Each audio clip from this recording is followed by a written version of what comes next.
It's cynical. I have to say in these debates,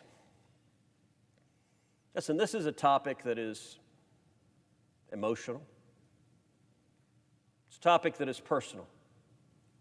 It's a topic that inevitably the rhetoric gets overheated, and it gets overheated on both sides.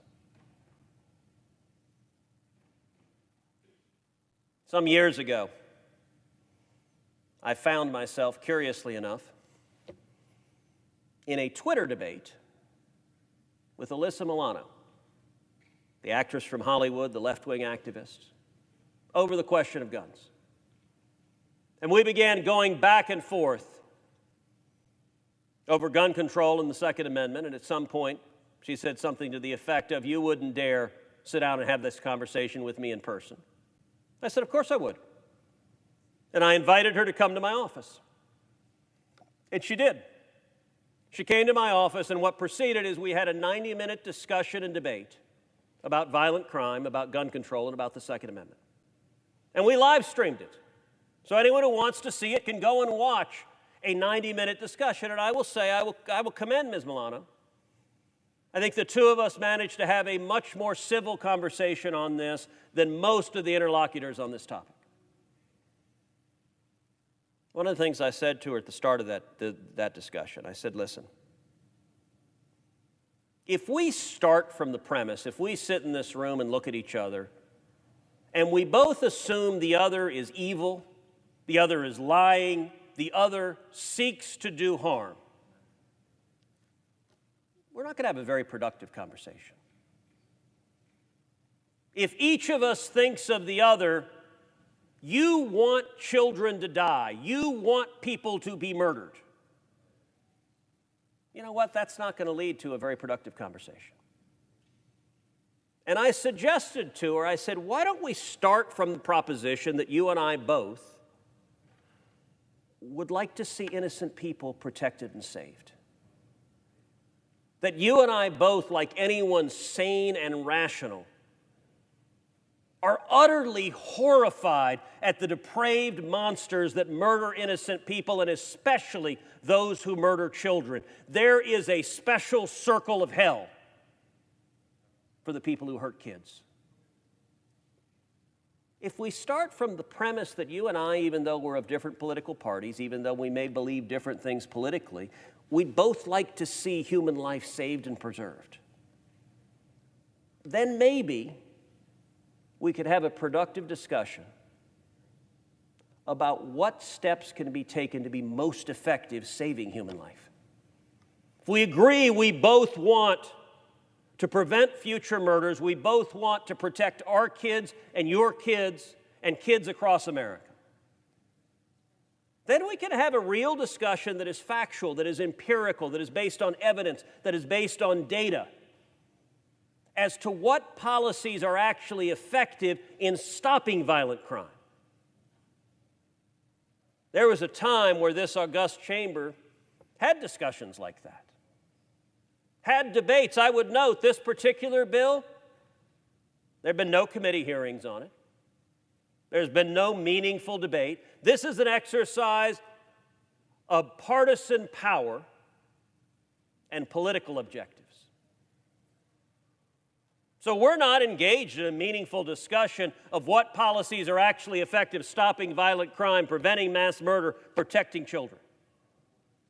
And Mr. President, if we were, I challenge any Democrat in the chamber to stand up and explain how on earth this Democrat bill could be even half as effective in preventing school shootings as would the Cruz Barrasso bill. By any measure, the legislation I'm fighting for is stronger.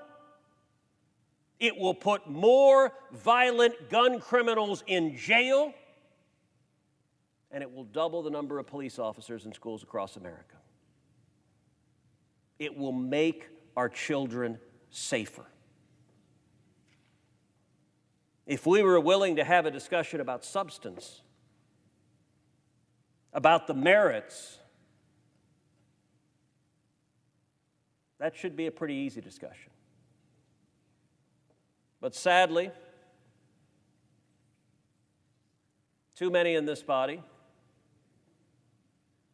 immediately play politics and also give in to the overheated rhetoric of this issue. Those who advocate gun control inevitably say, if you support the Second Amendment, blood is on your hands. Well, let me tell you something. If you oppose the Second Amendment and you disarm people who become victims of violent crime, blood is on your hands. And rather than either of us saying language like that, it seems to me we should come together and say, how do we stop the bad guys? What works? What is effective?